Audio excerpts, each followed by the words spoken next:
제목은 침례의 목숨을 걸어야 했던 이유입니다. 자, 왜 갑자기 목숨을 거는 얘기가 나오는가 보면요.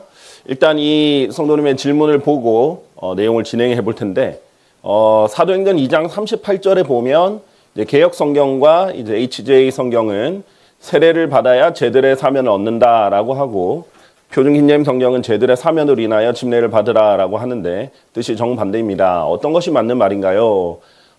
라고 질문을 주셨습니다. 자, 근데 이 질문을 이제 잘 주신 것은 일단은 의미가 정반대인 건 맞죠. 근데 이게 왜 중요한가?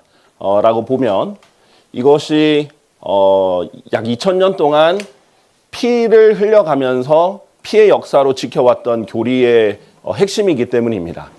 저희가 침례교도라고 불리는 이유가 있죠. 원래 가톨릭은요, 각 지역에서 자기들을 반대하던, 그러니까 초기 기독교사에서부터 자기들의 이 교리들을 반대해왔던 사람들을 이단이라고 낙인을 찍히면서 이제 조롱하는 의미로 다양한 이름을 지어줬어요. 그래서 지역 이름을 따서 뭐 리옹의 가난한 사람들 이런 식으로 적기도 하고 뭐 알비겐스 이렇게 적기도 하고 사람에 따라 뭐 어떤 교리를 중요시하느냐에 따라서 폴리시안이라고도 하고 또 어떤 사람을 따랐느냐에서 그 리더의 이름을 따르기도 합니다. 그런데 사실 그들의 공통점들이 있는데 그 중에 하나가 이 가장 큰 공통점 중에 하나가 이 침례에 대한 교리였어요. 그래서 이들이 결국 이제 가톨릭 입장에서는 후대에 가서 재침례교도들 이렇게 부르면서, 왜냐하면 유아 세례를 반대하고 세례를 구원의 수단으로 삼는 것을 반대를 했기 때문에 다시 구원받은 사람들에게는 가톨릭에서 세례를 받았어도 다시 침례를 받았거든요. 그래서 재침례교도라는 이름을 지어줬고 그런 것이 이제 침례교도라는 이름으로 지금 이제 이어져 왔기 때문에 굉장히 중요한 교리적 내용을 담고 있습니다. 그래서 이 교리를 이제 침례 교리를 지키려고 하는 사람들을 고문을 해서라도 어떻게든 뜯어 고치려고 했던 것이 1000년이 넘는 가톨릭의 역사이죠. 핵심이라고 볼 수 있습니다. 가톨릭 교회 공식 교리서에는요, 아주 중요한 교리, 세례라는 교리는 이제 가톨릭에는 굉장히 중요한 교리인데, 세례를 통하여 모든 죄, 곧 원죄와 본죄 그리고 모든 죄벌까지도 용서받는다. 예요. 자, 이 세례라는 게 물을 뿌리는 거잖아요. 이제 가톨릭 입장에서는. 이 물 뿌림이 얼마나 중요하냐면 모든 죄를 다 용서를 받는 게 세례다라고 했기 때문이에요. 그러니까 당연히 가톨릭에서는 핵심 중에 핵심이죠. 그래서 가톨릭은 태어나자마자 아기도 세례를 받게 만드는 것이에요. 그 다음에 우리는 세례를 통하여 죄에서 해방되어 하나님의 자녀로 다시 태어난다. 거듭남도 이 세례를 통해서 된다라고 얘기를 했고요. 그 다음에 세례는 복음을 듣고 이 성사를 청할 수 있는 사람들의 구원에 필수적이다. 세례는 구원에 필수적이다. 이렇게 했죠. 그런데 특별히 이 세례에 대한 교리는 가톨릭 교회에서 세례를 받아야 된다라는 게 있어요. 그러니까 이 가톨릭 교회가 거의 구원을 주는 그런 입장이 되는 것이고 속해 있어야 되죠. 이 교리를 워낙 강력하게 밀어붙였고요. 그래서 이 유럽을 가톨릭 교회의 소나기에 넣으려고 했어요. 그래야 가톨릭 교회를 통해서만 구원을 받게 되는 것이에요. 그런데 이것을 반박하면서 성경적으로 이것은 잘못됐다. 이것은 행위 구원이다. 우리는 믿음으로 구원받지 세례로 구원받는 게 아니다. 이렇게 계속해서 외쳤던 사람들이 각 지역에서 다양한 이름으로 불렸지만 최종적으로는 우리가 침례교도라는 이름으로 남게 되었던 것이죠. 사도행전 2장 38절 그리고 이 가톨릭에서 그리고 이 세례를 통해서 구원받는다, 죄를 용서받는다라는 교리의 핵심적인 구절로 사용했던 것이 바로 사도행전 2장 38절입니다. 혹자는 이제 어떤 이제 바이블 빌리버 성경학자는 아마도 가장 많이 지옥으로 보낸 구절 중에 하나가 사도행전 2장 38절일 것이다. 이렇게 얘기를 해요. 왜냐하면 사도행전 2장 38절 잘못 해석해서 이렇게 되었거든요. 이 부분입니다. 그때 베드로가 그들에게 이같이 말하였더라. 특히 가톨릭에게는 누가 중요해요? 베드로가 중요하죠. 첫째 교황이라고 자기들이 말하니까 사실 교황이 아니지만 회개하라. 그리고 너희는 각자 죄들의 사면으로 인하여 예수 그리스도의 이름으로 침례를 받으라. 그리하면 너희는 성령님의 선물을 받으리라 라고 했어요. 자, 뭐 일단은 시대적인 것은 차치하고라도 이 내용 자체를 보면요. 여기에서 이제 표준 킹제임 성경은 이 for the remission of sins를 이제 성경적으로 이제 번역을 해서 죄들의 사면으로 인하여 예수 그리스도의 이름으로 침례를 받으라라고 했어요. 그럼 이대로는 문제가 없어요. 왜냐하면 죄들의 사면을 받았기 때문에 인하여라는 말은 제가 뒤에도 설명을 드리겠지만은 과거에 있었던 일이 원인이다라는 뜻이거든요. 죄를 이미 용서받았기 때문에 침례를 받으라라는 거예요. 그럼 침례는 죄들의 용서의 수단이 아니라 이미 용서를 받았기 때문에 침례를 받는 것이 되는 거거든요. 그것이 우리가 침례를 받는 이유이기도 하죠. 우리가 구원받았기 때문에 침례를 받는 것이죠. 그런데 이제 개역 성경에는 이 부분이 베드로가 이르되 너희가 회개하여 각각 예수 그리스도의 이름으로 세례를 받고 죄사함을 받으라가 되는 거예요. 그러면 세례를 받아서 죄사함을 받는 것이 되는 문맥이 돼버리는 거죠. 그러니까 이 for를 한국어로는 다르게 번역이 돼야 되는 거예요. 그래서 이 for를 어떤 위하여의 개념으로 번역을 하면 죄사함을 받기 위해서 세례를 받으라는 개념이 되는 것이고 for를 인하여라는 개념으로 번역을 하면 for에는 두 개씩 다 의미가 있거든요. 번역을 하면 이미 사면을 받았기 때문에 침례를 받으라는 의미가 되는 거예요. 그런데 이제 영어권에서나 라틴어권에서는 이것이 둘 다 해석이 가능한 거예요. 그래서 이것 때문에 이 해석을 놓고 전쟁이 일어나는 거였어요. 이게 사실 이 영어권 바이블 빌리버들도 자주 말하는 거지만 이 for이나 of 같은 전치사 하나로 엄청난 교리의 차이들이 많이 생겨난다라고 얘기를 하거든요. 그런데 너무나 감사하게도 우리나라로 번역할 때는 for에 완전히 100% 해당되는 단어가 없어요. 둘 중에 하나 선택해서 번역해야 돼요. 그러면 한국어로 읽을 때는 헷갈리지 않아요. 둘 중에 하나 선택해서 번역을 했기 때문에 다행인 거죠. 자, 보면 일단 세례라는 용어부터가 성경적이지 않죠. 세에 우리 세수할 때 말하듯이 씻을 세거든요. 그래서 죄를 씻는다는 개념을 넣어버렸어요. 아예 세례 자체라는 이름에. 근데 죄를 씻는 게 아니거든요. 우리는 물로 죄를 씻지 않습니다. 때는 물로 씻을 수 있을지언정 죄는 피로만 씻겨지죠. 그래서 세례라는 말이 잘못됐던 거죠. 그래서 그런데 안타깝게도 이제 킹제임 성경에서 번역된 이제 책 한국어 성경 중에 하나가 이 부분을 이제 개역 성경처럼 예수 그리스도의 이름으로 침례를 받아 죄들의 사면을 얻으라 이렇게 된 거예요.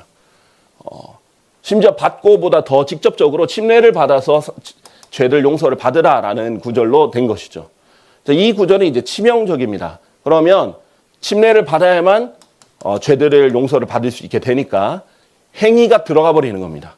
자, 그러면 예를 들면 예수님 옆에서 십자가에 달린 그 도둑이 있죠? 그 도둑은 침례를 못 받았잖아요. 용서를 못 받는 거예요. 예수님이 오늘, 이날 나와 함께 낙원에 있겠다 했는데 십자가에 달려 있었기 때문에 세례를 못 받았어요. 침례를 못 받았어요. 그러면 용서를 못 받게 되는 그런 일이 발생하게 되는 것입니다. 자, for의 이제 번역이 이제 인하여 위하여 둘 다 가능하다라고 했죠. 근데 한국어로는 완전히 과거와 미래가 달라지는데 인하다라는 뜻은 원인이나 이유가 되다라는 뜻으로 과거에 일어난 일이 원인이나 이유가 된다라는 거예요. 그래서 죄들을 사면 받은 게 원인과 이유가 돼서 침례를 받아라. 죄를 사면 받았기 때문에 침례를 받으라가 이제 표준 킹제임 성경의 이제 for the remission of sins의 번역이고요. 위하다, 개역 성경과 이 HJ 성경 같은 경우에는 위하다, 어떤 목적을 이루려고 하다라는 목적이 돼버리니까 미래에 일어날 일을 이루려는 수단이 되는 거예요. 그러니까 용서를 받는 수단으로 침례가 돼버리는 것이거든요. 자, 이게 이 번역이 완전히 뒤바뀌게 되는 것입니다. 자, 그래서 이 부분이 성경에 이제 다양한 부분들에 나오는데 총 5번 등장하거든요. 이제 5번 등장하는 것을 제가 뒤에서 좀 보여드릴 텐데 다른 부분에도 이제 for the remission of sins, 죄들의 사면으로 인하여라는 구절이 나오는데 이 구절들도 이제 개역 성경들은 제사함을 받게 하는 회개의 세례를 전파했다. 그러니까 세례를 죄들의 사함을 받는 수단으로 전하게 되는 것이 된 거죠. HJ 성경도 마찬가지로 이렇게 됐죠.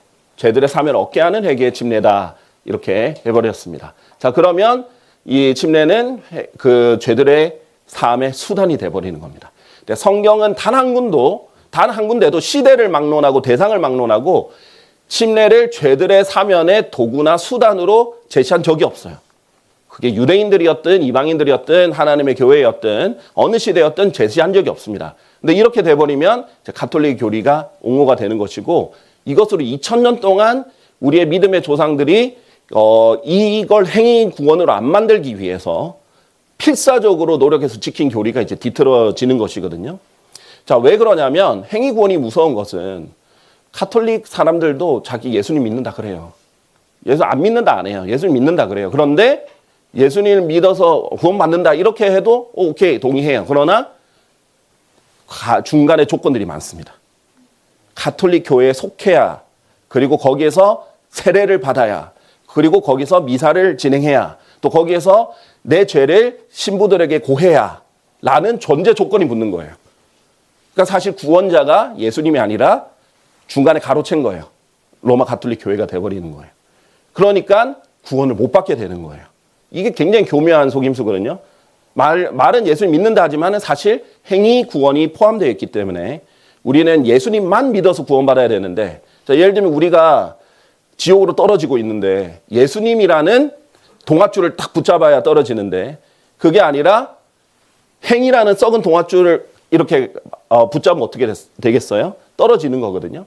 그러니까 이제 절대 구원받을 수 없어요. 다리도 이 두 줄이 튼튼해야 건너는데 한 줄이 썩은 줄이어서 떨어지면 떨어지는 거죠. 그래서 우리가 예수님이 나는 길이요 진리요 생명이라 나로 말미암지 않고는 아버지께로 올 사람이 아무도 없느니라 했는데, 예수님을 통해서만 구원받는데 중간에 다른 가정을 끼워 넣으면 구원을 못 받게 되는 거예요. 얼마나 교묘한 거예요. 예수님도 얘기하고 구원도 얘기하고 하는데, 용서도 얘기하는데 조건이 달라지는 것입니다. 자, 히브리서 9장 22절에 보면 피 흘림 없이는 사면이 없느니라 라고 분명히 말해요. 사면, remission, 분명히 용서는 피 흘림 없이는 없다 라고 얘기를 하는 거예요. 우리는 약간 재판처럼 사면을 받은 거거든요. 죄인인데 사면을 받은 거예요. 그렇듯이 이 사면을 받으려면은 반드시 누군가 대신 피를 흘려야 돼요. 구약에서는 동물들의 피를 통해서 일시적으로 사면을 받았고, 신약에서는 예수님의 피로 영원히 사면을 받는 것이에요. 그래서 구약과 신약을 시대와 상관없이 피 흘림이 있어야만 사면이 있고, 피 흘림 없이는 사면이 없는 거예요. 그러니까 그래서 구약 시대 사람들도 용서를 받을 수 있었던 거예요. 일시적이지만. 그래서 자주 희생제물을 드렸어야 됐던 것입니다. 이게 히브리서 9장 10장의 이 핵심이죠. 자, 그래서 구약은 동물의 피로 죄를 덮었고 신약은 예수님 피로 죄를 제거했죠. 이런 차이가 있습니다. 자, 죄들의 사면으로 인하여 이 표현이 성경에 5번 등장한다라고 했죠.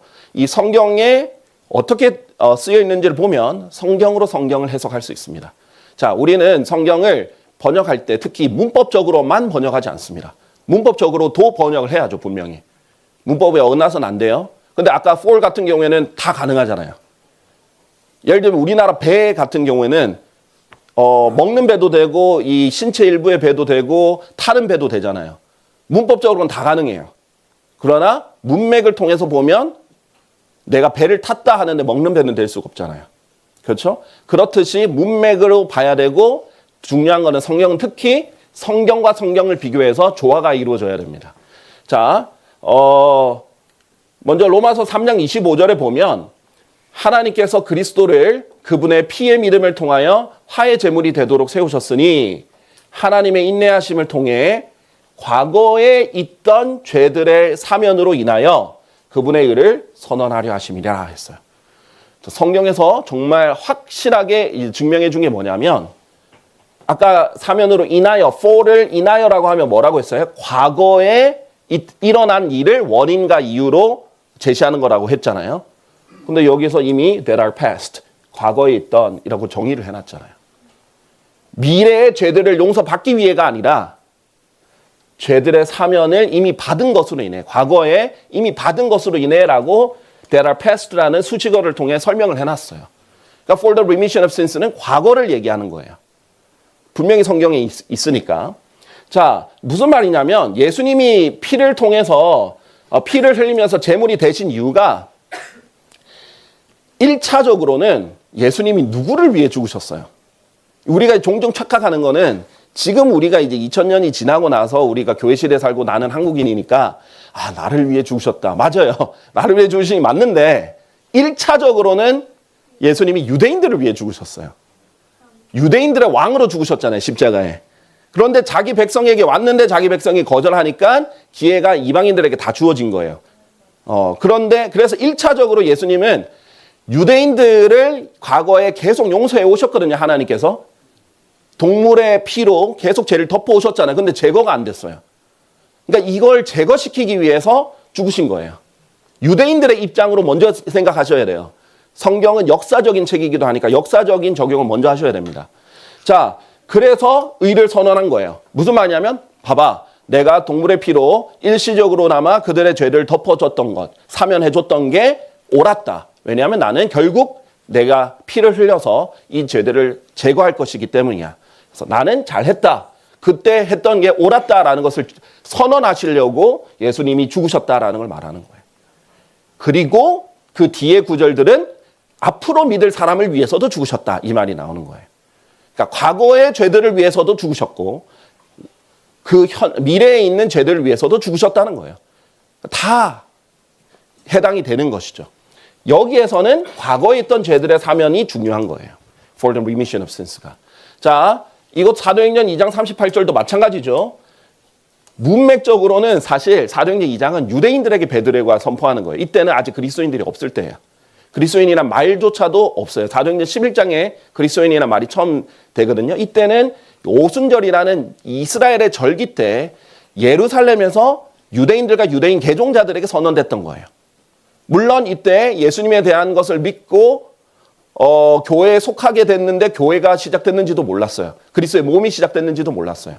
지역적으로는 이제 교회 집회를 했지만 자, 그래서 이미 죄들의 용서를 받았기 때문에 너희들이 침례를 받으라 이거예요. 이걸 만약에 우리에게 적용한다면 교리적으로 우리에게 맞지는 않지만 적용한다면 우리도 예수님의 피로 이미 죄들 사면을 받았잖아요. 그러니까 우리는 침례를 받는 것이에요. 자, 마가복음 1장 4절도 마찬가지입니다. 그 문맥으로 보셔야 돼요.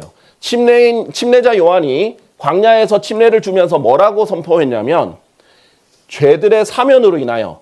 자, 침례자 요한은 이방인에게 전한 적이 없죠. 교회 시대 사람도 아니에요. 예수님이 십자가에 달려 죽기 전에 죽었던 사람이에요. 침례자 요한은 누구한테만 전했어요? 유대인들에게만 전했죠. 너희들은 이미 하나님의 자비로 너희들 죄들을 일시적으로나마 동물의 피로 죄들을 사면해 주셨지 않는가. 너희들 죄들 사면 계속 받아왔으니까 회개하면서 침례를 받아라 라고 얘기를 하는 거예요. 과거의 죄들 너희가 사면 이미 받은 것으로 침례를 받으라고 얘기를 하는 거예요. 이거는 교회 시대의 침례가 아닙니다. 침례자 요한의. 그런데 유대인들도 역시 이미 사면을 받았기 때문에 침례를 받으라는 거예요. 절대 물이 죄들의 용서로 관련이 있지 않습니다.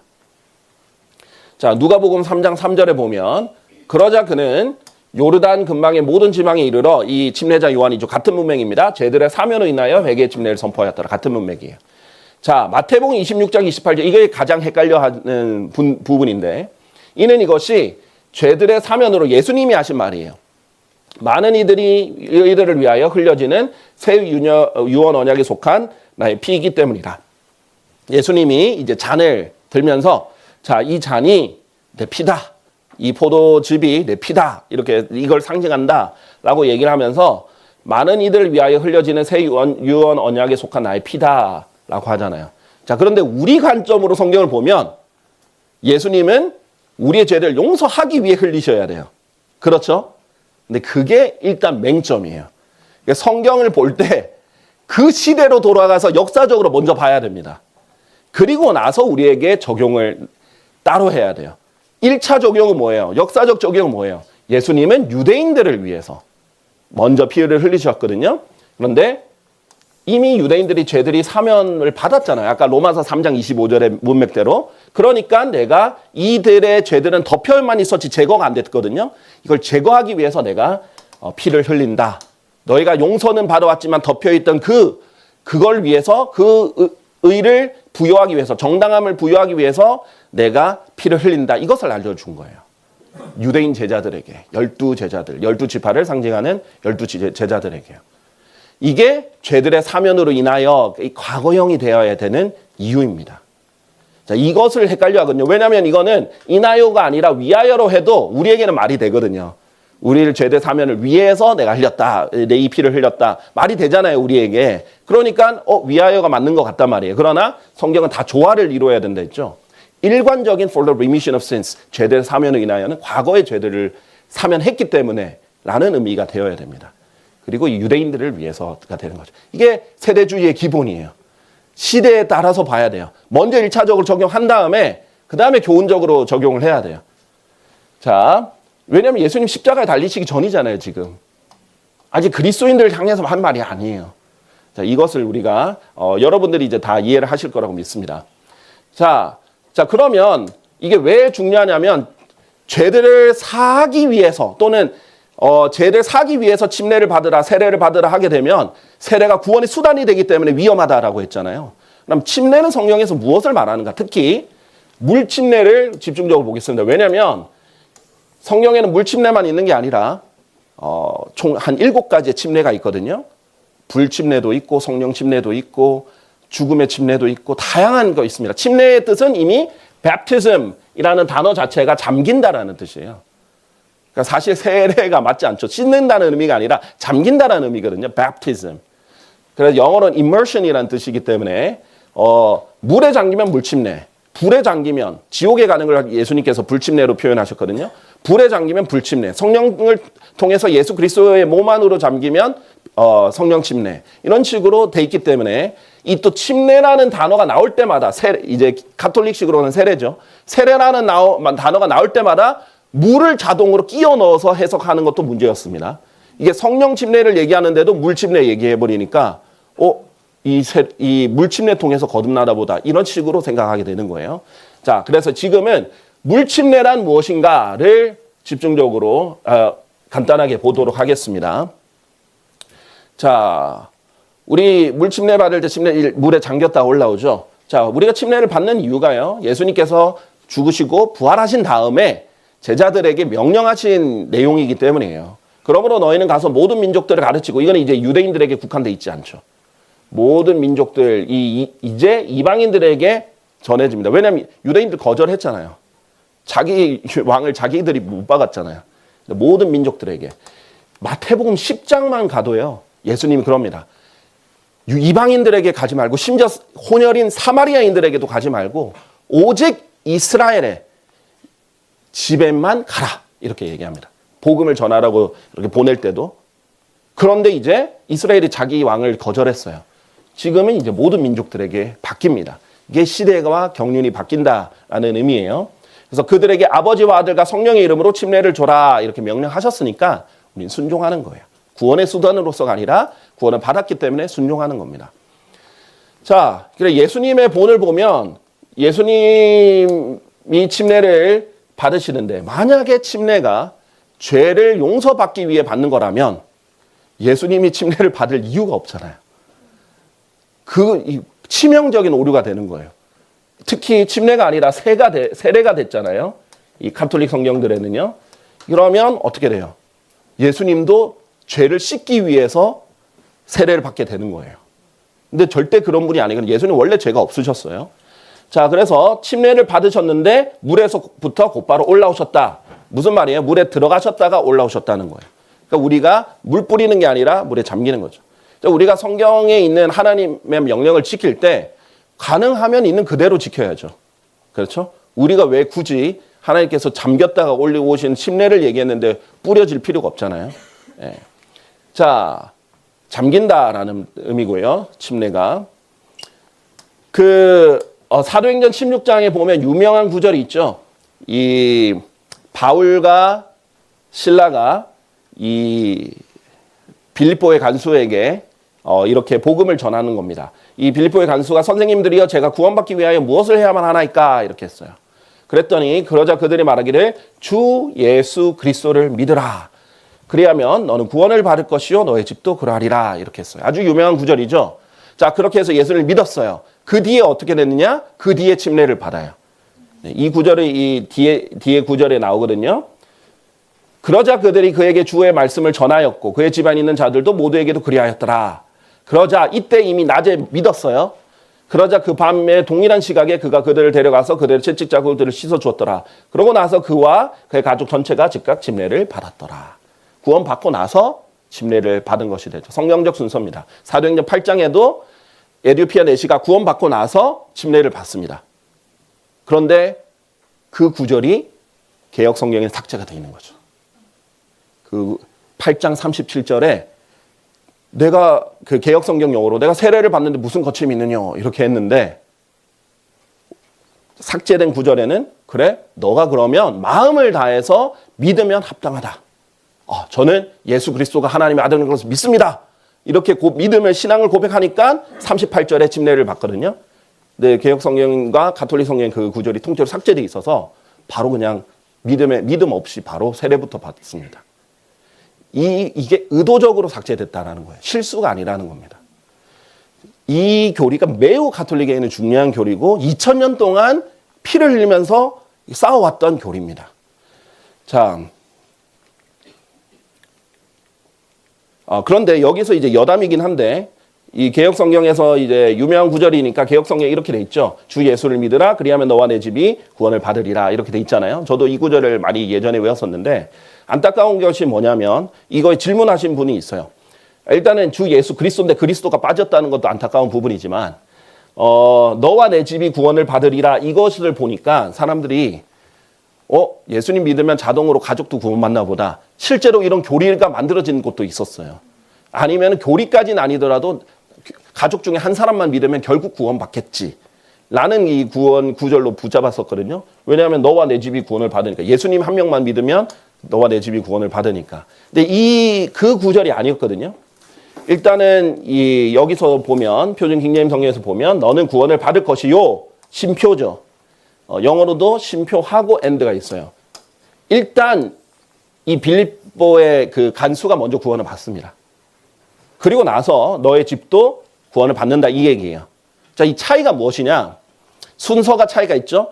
예수님을 빌립보 간수가 믿자마자 가족이 전체가 자동으로 구원받는 게 아니라 빌립보 간수가 먼저 구원받고 그 뒤에 가족들이 구원받는다는 건데 이것도 뭐예요? 사도행전은 역사서죠. 교리서가 아닙니다. 자, 역사적으로 누구에게 한 말이에요? 그 바울이. 나에게 한 말이 아니라 역사적으로는 빌립보 간수에게 해당되는 말이에요. 빌립보 간수는 예전에 빌립보 간수는 가장이었거든요. 요즘도 그렇긴 한데 이 원시 부족들에 가면 족장이 믿으면 그 부족 전체가 다 믿는다 그래요. 예전에 선교사들 전기를 보면 그 족장을 설득하는데 힘들었다 그래요. 근데 족장을 설득해서 족장이 믿는다 선언하면 우리 부족은 예수를 믿겠다 선언하면 부족 전체가 예수를 믿었다고 해요. 그런데 예전에는 가장의 권위가 워낙 강하기 때문에 우리 집은 예수님을 믿을 거야 라고 결정하면 같이 믿는 거예요. 여호수아 때도 뭐예요? 선택해라. 너희가 하나님을 따를지 우상들을 따를지 선택해라. 그러나 나와 나의 집은 하나님을 따를 것이다. 이렇게 말하잖아요.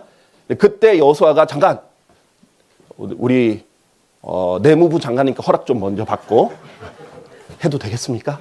하고 한 게 아니라 허락 안 구하고 나와 내 집안은 하나님 따를 거다 하면 아내가 따르는 거예요. 자식들이 따르는 거예요. 왜냐하면 그 가장의 권위가 거기에 있으니까. 그 시대 상황과 함께 봐야 돼요. 그래서 빌립보 간수가 믿고 나서 뒤에 갔더니 이제 집에 가잖아요. 집에 가서 말씀을 전합니다. 그래가지고 이 집안 사람들도 믿어요. 그리고 나서 구원받아요. 그러니까 역사적으로는 이게 사실이에요. 역사적으로는 빌립보 간수가 먼저 구원을 받고요. 빌립보 간수의 집도 구원을 받았어요. 그러나 우리에게 적용할 때는 어떻게 해야 돼요? 우리는 지금 그런 시대 아니잖아요. 내가 가장이니까 내가 믿으면 우리 가족도 다 믿어야 돼. 그러면 안 통하잖아요. 다 개개인이 자기 선택으로 믿잖아요. 그렇기 때문에 그게 적용되는 시대가 아닙니다. 그러니까 우리가 복음 전할 때는 어떻게 해요? 주 예수 그리스도를 믿으라 그리하면 너는 구원을 받을 것이다. 이렇게 전하면 되는 거예요. 그럼 간단하잖아요. 어쨌든 이게 물어보신 분이 있어서 여담으로 제가 생각이 나서 말씀드렸습니다. 자, 어쨌든 침례를 받아야 구원을 얻는다 그러면 행위 구원이 되는 것이죠. 그런데 구원 받았기 때문에 침례를 받는다. 이 앞뒤만 바뀌면 간증이 되는 것입니다. 이게 차이인데요. 베드로전서 3장 21절에 침례에 대해서 이렇게 정의합니다. 침례가 지금도 예수 그리스도의 부활에 의하여 우리를 구원하는 동일한 모형이라라고 해요. 뭐예요? 구원이다가 아니라, 침례는 구원이다가 아니라 모형이다. 근데 지금도 그 모형이다. 앞구절이 중요하겠죠. 앞구절은 뭘 얘기했기 때문에 지금도 그게 모형이다라고 얘기하는가. 뒤에서 20절 알려드릴게요. 이는 육체의 더러움을 제거해버리는 것이 아니라 다만 하나님을 향한 선한 양심의 응답이라. 간증이다 이 말이에요. 이래요. 우리가 하나님이 하라 했으니까 선한 양심으로 네 하고 명령에 순종해서 응답하는 거다라는 거예요. 자, 이게 왜 모형인가? 일단 베드로전서 3장 20절에 보면 노아의 홍수에 대해서 설명합니다. 그때 그들은 한때 불순종한 자들이었으나 방주가 예비되던 동안 하나님께서 노아의 날들에 오래 참으심으로 한번 기다려 주셨을 때라. 그 방주 안에서 소수인 8명의 혼들이 물을 통하여 구원받았느니라 했어요. 자, 여기서 제가 물어보겠습니다. 물이 이 8명의 혼들을 구원했습니까? 아니요. 물을 통과한 거예요. 물을 통과해서 구원받은 거예요. 물은 그때 무엇을 상징했죠? 물을 좀 더 쉽게 말하죠. 홍수는 그때 무엇을 상징했습니까? 심판이에요. 방주 안에 있었기 때문에 이 심판을 통과해서 구원받은 거예요. 자, 방주는 예수 그리스도의 예표죠. 여러분 아시는 분들은 아실 텐데 제가 간혹 얘기한 적도 있고, 예수님 안에 있었기 때문에 그 심판을 통과해서 구원받은 거예요. 이 심판에 있던 사람은 다 죽었죠. 그래서 물은 심판과 죽음을 상징을 합니다. 자, 이것처럼 노아의 날들에도 방주 안에 있었더니 홍수를 통과해서 구원받았던 것처럼 지금 이 침례도 모형이다. 우리가 물침례 받는 것도 모형이다. 어떤 모형이냐? 우리도 예수님과 함께 죽었다가 다시 장사되었다가 부활했다. 이렇게 모형으로 잠기잖아요. 우리도 예수님 덕분에 예수님 안에서 죽고 살아났다라는 것을 보여주는 거예요. 물은 죽음을 상징하고 심판을 상징하는 거예요. 누구 때문에 구원받은 거예요? 물 때문에 구원받은 게 아니라 예수님 덕분에 구원받은 거예요. 노아의 날들에는 방주 안에 있었기 때문에 구원받았던 것이고, 우리도 예수님 믿으면 예수님 때문에 구원받는 건데, 물은 오히려 심판과 죽음을 상징한 거예요. 그것을 통과해서 구원을 받은 것에 대한 모형이라는 겁니다.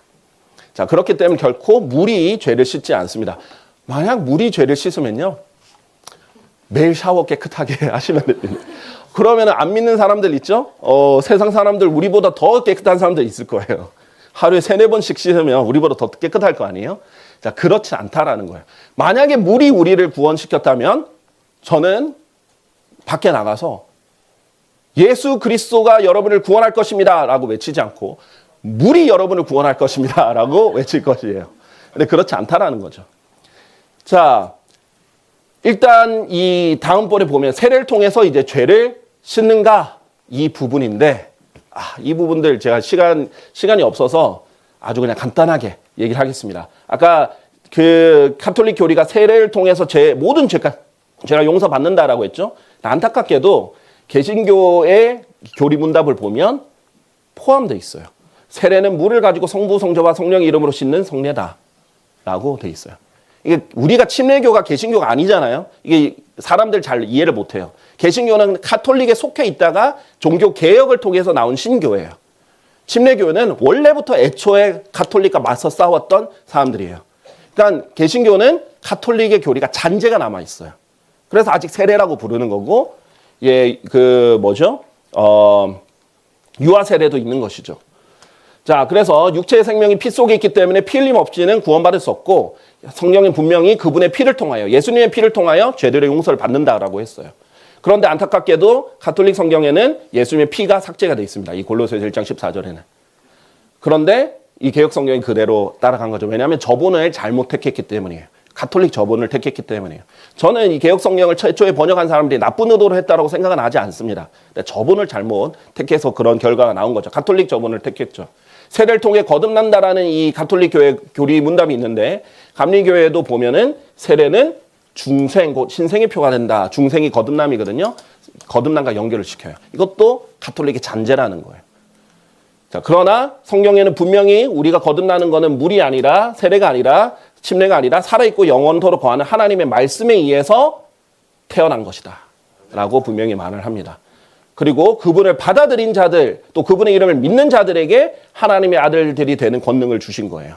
우리가 하나님의 아들들로 태어났을 때 혈통으로 태어난 게 아니라 하나님께로부터 태어나게 된 거예요. 어떨 때? 예수님 믿을 때. 세례를 받을 때가 아니라 이 부분에 이제 넘어가도록 하겠습니다. 또 유아 세례는 성경적인가? 그래서 유아 세례를 꼭 하죠. 유아 세례는 반드시 필요하다. 심지어는 교회와 부모는 그 아이가 만약에 유아 세례를 베풀지 않으면 하나님의 자녀가 되는 무한한 은총을 받지 못하게 막는 것이다. 이렇게까지도 하는 거죠. 그래서 유아 세례를 주는 거예요. 근데 예전에는 유아 세례 주다가 아이들이 많이 죽었거든요. 그런데 어쨌든 이 부분을 이렇게 강조를 하는 겁니다. 근데 이것도 이제 이 개신교의 잔재가 남아 있는 거예요. 교리문답을 보면 믿는 부모에게서 난 어린아기들은 그 점에서 언약 안에 있으므로 세례를 베풀 수 있다. 약간 약화시켰는데 유아 세례를 하잖아요. 이게 성경적이지 않거든요. 어린이에게 세례를 행한 것도 교회에 보존할 것이다. 이렇게 해버리는 거예요. 왜냐하면 우리가 예수님을 믿어야 구원받는 건데 어린아이는 못 믿잖아요. 그런데 이렇게 억지로 해버리는 거예요.